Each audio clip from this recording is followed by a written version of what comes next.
Welcome back to the unofficial Squarespace Entrepreneur Podcast.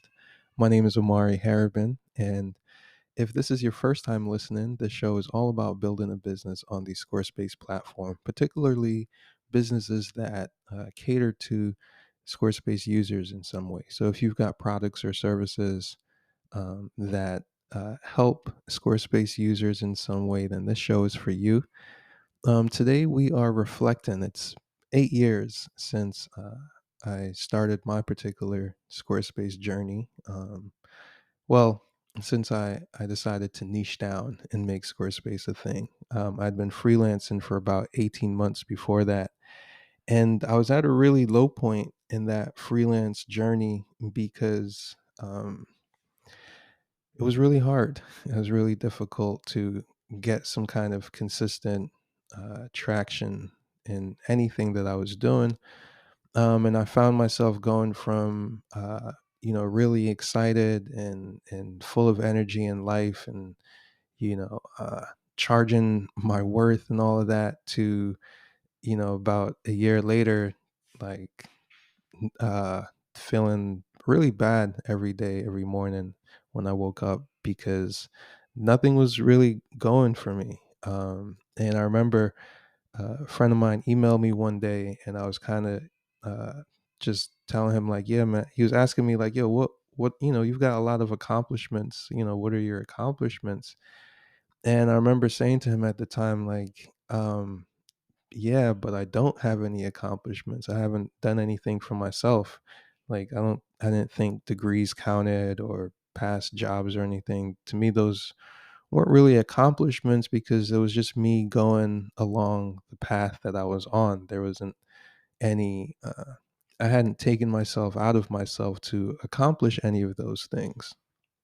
And so he asked me a different question. He said, "Well, knowing the state that I was in, he was like, well, if you could just do one thing right now that you enjoy doing, that you can get paid for, what would it be?" And up to that point, I had done a lot of things. I was doing a lot of video content for like people with lifestyle businesses that they were starting up. Um, and I'd done a few Squarespace websites at the time as well. And I remember thinking, you know what? If I could only do one thing right now that I enjoy and could get paid for, it would be making Squarespace websites. And that was a mini a revelation for me in a sense because up until that point, I had fancied myself, a jack of all trades. The web design stuff was just an add-on. To me, it was just like, oh yeah, we'll throw a website in the package because it's easy. But I never thought, well, what if I just focused on this exclusively?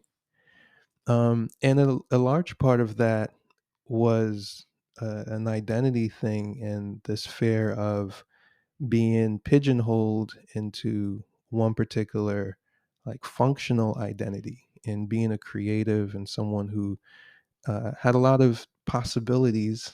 I didn't want to be put in a box, and so realizing that in order to grow as a business, I had to kind of create a box was a kind of a revelation for me, a self revelation. I was like, okay, well, I am willing to focus here, and that decision uh, caused me to wake up every morning, and now I was only looking for clients who needed a Squarespace website. And from there, it was like, okay, well, now I need to wake up every morning and figure out a way to um, uh, get more clients who need Squarespace websites. And fast forward 8 years, and here I am telling you about it. But that very first decision was really important because it's what, baby, I'm recording something right now. that first decision was really important because it's what you know everything else came from that. Uh, so the other lesson is that no one cares in the beginning. You know, when you're just getting started, um, you might think, "Oh yeah, like because people are excited that you are doing your own thing or whatever, they'll like send you work and things will be great and so on." But unless your business benefits someone, they don't care. No one cares, and so very early you have to remember that you can be doing something and like it just doesn't matter to people. And so your very first quest is to find the people who it matters to. I think that's really important because it could be very discouraging otherwise, um, if you are in the company of people for whom what you have to offer is just it's not a benefit. It doesn't give them any advantage in life. And so you have to seek out and find the watering holes and places that the people who need your thing are. And so for me in the Squarespace journey, as a marketer, one thing, my very first thing, if I'm entering a new market, is to map out the ecosystem as it is through the web. And so with Squarespace, for me, and what's interesting is, even though this was 8 years ago, it hasn't changed. I'm still pretty much in the same place as far as like what I'm about to describe, which is understanding or having an awareness of where all the conversations in your particular industry, your particular market are happening online, and having some sort of presence there. It doesn't have to be permanent, it could be temporary, but having some sort of presence, because that will inform you of what the needs are practically. It's like, well, what do people need? And you can start to deliver on those needs. Now, the difference between uh, employment and self-employment is that, when you have a job, you start getting paid immediately, right? But with self-employment, there's a lot of hard work that you can do in the beginning that there's no, you're not getting rewarded for that immediately. It doesn't come until 6, 12, 18, 24 months down the road. Um, and so it could be it could almost feel like, even though you're working a lot and you're putting in work, it could feel like it's not working. But that's because time is needed for the work you're doing to like really saturate and take effect, right? So even simple as this podcast episode, right? Um, it's gonna have a lot more of an effect 6 months down the road than it has, 6 months after I hit publish on it, right? Um, why? Because it's had time for, maybe there's someone who their journey doesn't start until, they don't lose their job until, a few weeks from now, and then they stumble on this episode and it becomes perfect for them. It's not perfect for them yet, right? And so that immediate gratification, you kind of have to let that go, especially when it comes to creating content, for example, or just helping people on the internet for free, right? Because like that, I realized after 8 years that that's almost like a practice. Like for me, it has to be a practice, a regular practice, because it keeps me, it keeps me like plugged into the flow of problems and solutions and what people are practically dealing with.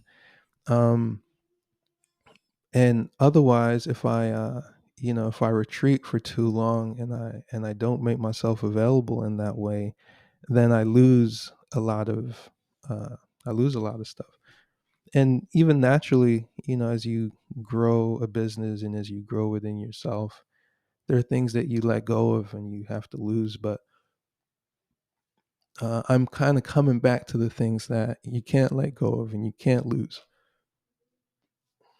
And another one of those things is outreach. So in the past 3 weeks, I've done more outreach than I've done, in the last 3 or 4 years, probably, or at least myself. I've had uh, agencies do some outreach for me, but what I've been reminded of is like, oh yeah, this is one of those key skills that you can't let go of. Why? Because I've now created a new revenue stream for this by monetizing both the newsletter and the podcast and offering sponsorships.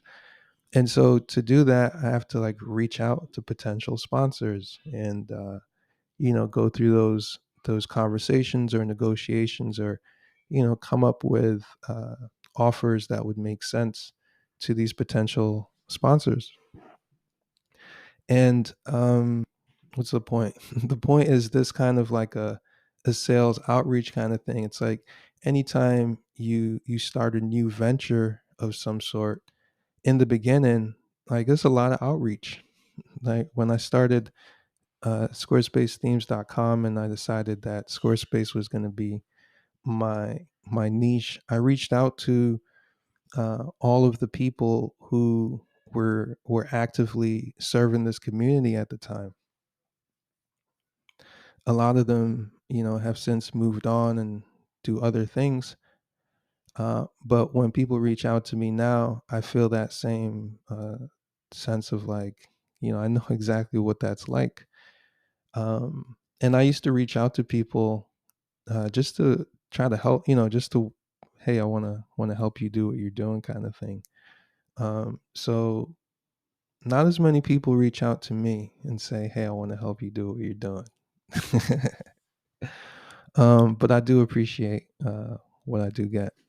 Anyway, those are my reflections this morning. 8 years in, it's one, getting clear and focused on uh, an audience that you want to serve, and going out and finding all the places that this audience could be on the internet, forums, communities, um, different social networks, uh, you know, everywhere, and then making it a habit to frequent these places for as long as you intend to be in this particular market, and wherever possible, create your own channels so that eventually you don't have to depend on other people's audiences. You can go directly to your own through your own channel.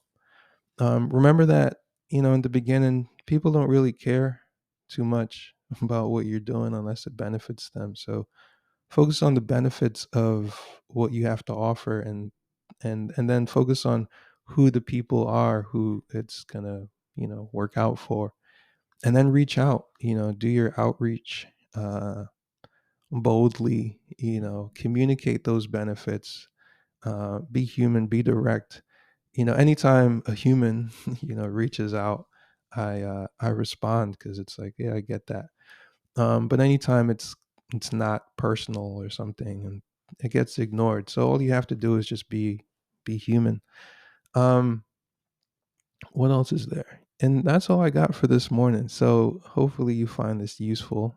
Let me know, and I'll see you on the next episode. Peace.